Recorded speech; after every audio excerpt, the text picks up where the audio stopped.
this is Chase Buttice. I'm here with an astrology update. I am a psi visionist astrologer that specializes in empathic empowerment. And I am here to give you an astrology update for these changing times. What a crazy and wonderful time to be alive. I don't know if you guys are feeling this, but man, shit is changing and it is exciting. It's really, really exciting. We're finally coming out of, we have a renewed energy. We're in Aries. Sun in Aries is here and we have the moon in Libra. So this is the astrological forecast for the full moon in Libra on March 28th. Yeah, it has been such a powerful time. I'm just feeling this really empowered and an amazing energy of renewal and shifting and this shedding and this releasing we had 2 weeks ago of that energy in Pisces. And we've entered Aries, which is like, Aries is like the energy. It is the first sign of the zodiac. It's the energy of intense boldness, assertion. It's the energy that cracks the seed open and sprouts the first, sprig of life after a dark winter, right? It is the seed of the male that implants into the egg of the female. It is that power, that gusto, that energy, right? And so Aries is incredibly powerful, and we've just come out of this huge cycle in 2020, and finally we're kind of in this rebirth energy into 2021, into Aries. And what we're going to be experiencing on this full moon on the 28th, which the full moon, right, is the sun opposing the moon, directly opposing, right? So they're directly charging each other, right? And so the moon is in Libra, the sun is in Aries. We also have the sun conjunct blending with the energies of Venus on this full moon, which is love, beauty, refinement, sensuality, art, right? But in the sign of Aries, this bold, fiery, dynamic, assertive energy, right? And what this is really bringing in is really kind of this new, I don't know if you guys are feeling it, but there are new frequencies.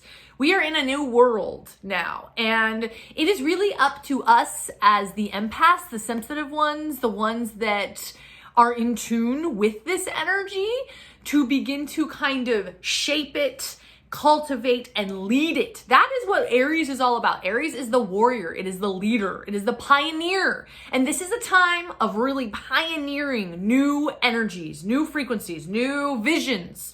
And so what we really have on this, what's also really exciting on this full moon, is that we have this incredibly beautiful, which this doesn't happen very often on a full moon. We have this incredibly beautiful grand trine, which means that we have this grand trine. A grand trine is when there's a huge, inside of the giant astrological chart, right?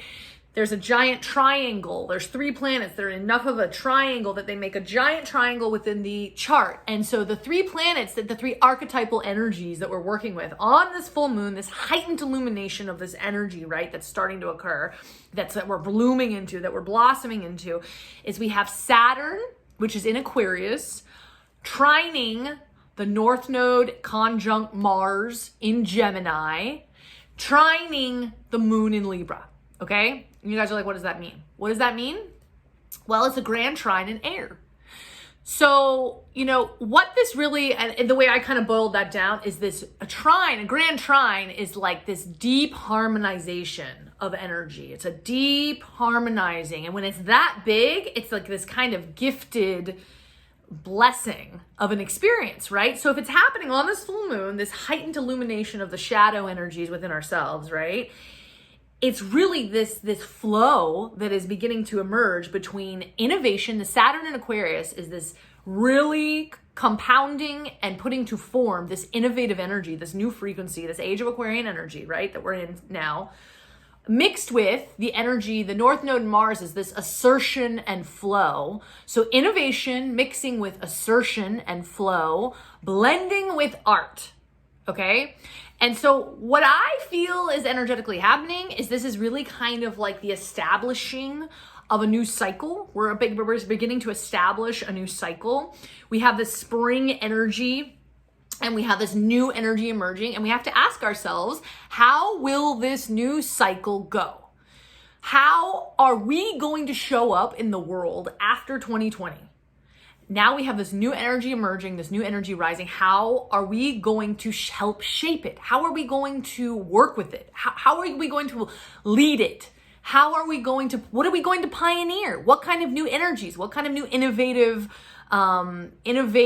frequencies? How are we going to put them out into the world? Okay. And so one of the ways that I'm really thinking that the channeling energy that I received, the guidance that I received for this new full moon is really about the prioritization of our own experience, okay? Because we have this Libra, Aries energy that is dynamic, right? And as empaths, as sensitive ones, as spiritual beings, right? If you're watching this, then you are. We tend to be the people that overgive somehow and in some way. It's generally our energy. It's not something that is seen, or that it's not necessarily something that is material. It's an overgiving of our energy. And what ends up happening is we resent it in the old world because of the hierarchy that was this hierarchy that was a dominated masculine energy. The empaths kind of gave and gave and gave. We were kind of like the slave energy to this hierarchical energy, right? 2020 demolished all of that. The age of Aquarius is upon us. It's this fierce decentralization of energies, non-hierarchical, fierce individualism, innovation, genius, new frequencies, and there's a leveled playing field. And so what I firmly believe is that this is the era of the empath.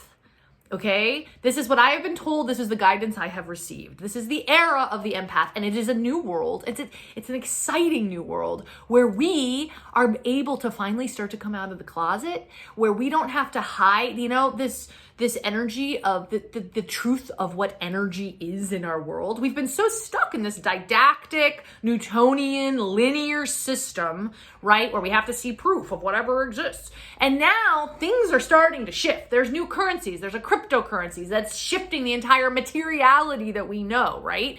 There is new dynamics. There's new frequencies. And we're starting to move into a quantum energy, a quantum paradigm, where the emphasis is not as much on materiality, it's more on energy. And that means that we as empaths, it is our time. It is our time, because that is what we work with. And that's really what I am here to help empower, how I am here to help guide, assist in whatever way I can, so that we empaths can actually begin to understand our own energy field, and begin to prioritize our own experience. What does this mean? What does it mean to prioritize our own experience? So, it really means that it's about establishing our energetic field.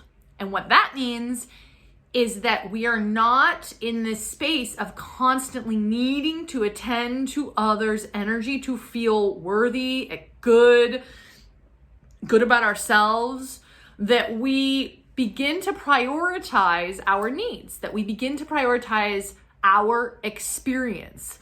And this has been, this is the download that I got in the past just couple days. And because for me personally, as an empath, I've spent a lot of my life in very subtle ways making sure that because I can feel so clearly, what is going on with everyone around me. I can feel the deepest I can feel the absolute energies of whatever is happening with them, right? And so I want to attend to them. I want to make sure that they're okay. But that in the old system, that's the dynamic of a narcissist empath energy. And what that means is that energy will just take, and the empathic energy becomes smaller, and it is now in this new era, it is the time where we begin to establish, pioneer, and ground the new frequencies of the new. And that starts with us beginning to prioritize our own experience. Are you going to, in the old paradigm, it's like we would overgive and then be extremely resentful, right? And kind of be in this cycle of feeling not worthy, overgiving, needing the other person to be okay, and then feeling like our own needs weren't met, feeling really exhausted, depleted, tired, dark. That energy is over. It's out.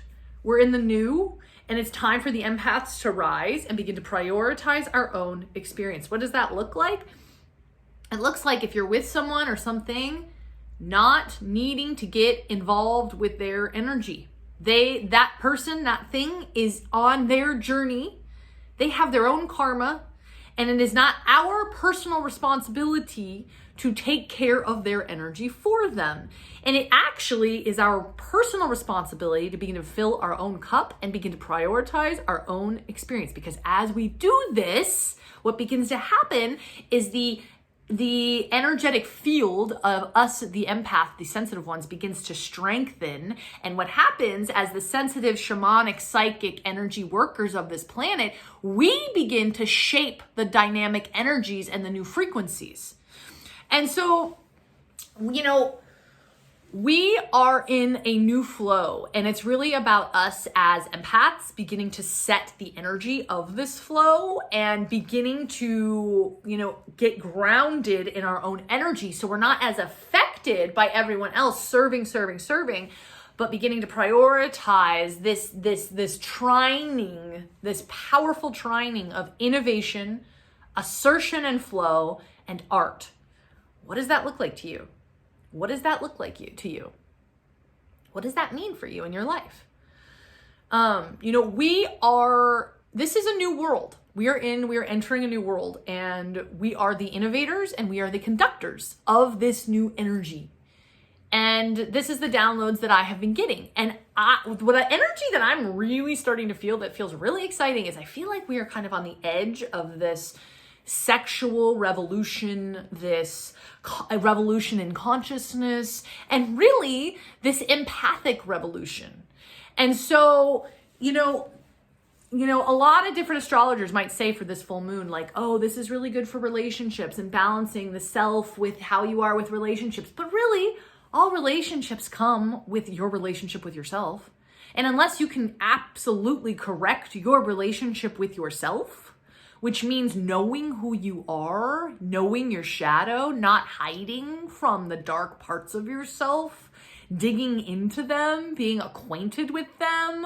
The more transparent you become, the less you have to hide, and the more that you can begin to conduct, empower, and shape energy around you so that we can begin to cultivate a world that is more empathic, that is more connected, that is spiritually and emotionally connected. But the ultimate paradox, really, of it all is that unless we empaths begin to prioritize that in ourselves, that will never happen.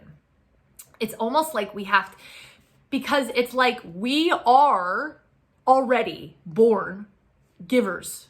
We already feel the pain of everyone and everything, and we want to help, right? But for me, as an empath, my whole life, that meant diminishing myself to the point of where I became nothing. And that doesn't help the world. That doesn't shift the energies and the dynamics. You know, pre-2020, we were on a path, a course.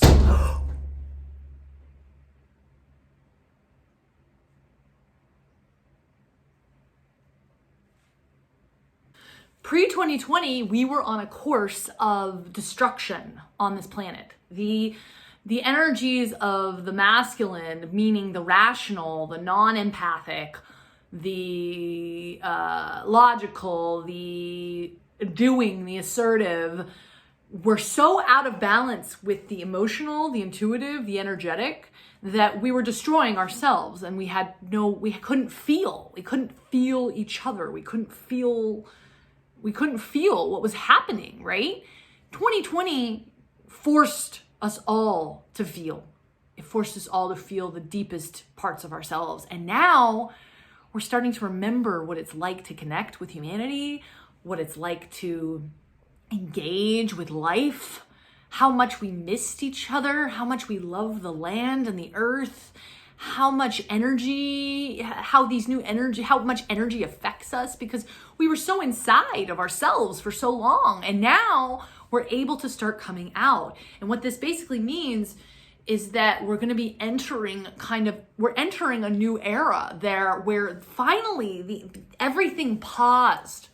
You know, I've talked to a lot of healers and a lot of mystics and a lot of friends, and a lot of them said the really sensitive people, the artists, the people, and the people that feel very deeply, it was like for the first time in their lives, for as much shit and suffering 2020 was, and how much, you know, grief we all went through, it was the first time they were able to rest, to cultivate, to really go inward, to not be in this machine that was just grinding us all down and killing us all and killing all of life on this planet. Now we're emerging from that. We're emerging from that in a whole new way, and it's really up to us. The empaths have gained ground, have established themselves, and the old has changed. The old guard has shifted, and it is up to us as the sensitive ones that are attuned to the new energy to begin to ground the new energy, which means that we must begin to prioritize our own energetic field. We cannot simply go backwards and keep serving this system that was destroying us all. The only way to actually save the planet, to save ourselves, to recalibrate the energy, is to begin to prioritize our own energy. And this sounds like, you know, how is this related to saving the planet? But it really is. Because the empaths are the ones that are, you know, we are the ones that are the most in tune with the earth. We kind of blend with the energy of the earth and the animals, right? And so if we begin to value and hold and ground our own energy, or just imagine we're doing that for all of the planet, all of the sea creatures, all of the animals in cages, everything that's been grinding itself to death, right? We're starting to bring sensitive, empathic, emotional awareness to these things. And it's creating a stronger energetic field, which is in turn creating a new revolution in consciousness. I feel that we are on the brink of a new era, on the brink of a new revolution in consciousness. I feel like we're going to hit this next year, couple years, this next decade is really going to be a revolution in consciousness, and it's going to be like the 1960s, but a kind of a futuristic version that's going to be really exciting because technology is going to be integrated, and it's really up to us, the empaths, to begin to lead this new charge. So this full moon in Aries, the first full moon of the new spring season, post 2020, and releasing all of that, bringing these new heightened energies of love and beauty and flow and assertion and innovation all together in the same time to begin to lead this new guard, okay? How are you going to show up? How are you going to show up for this? This is the question. It's exciting. It's really exciting. I just want to give you all permission to freaking, like, let yourselves innovate. Let yourself be weird. Come out of that closet. Come out of that closet. Come out. Start to show yourself. Express your healing gifts. Make that art. There are new frequencies, and humanity is desperate for our leadership. So let's do this. All right. I hope this helped. I love you all, and have a wonderful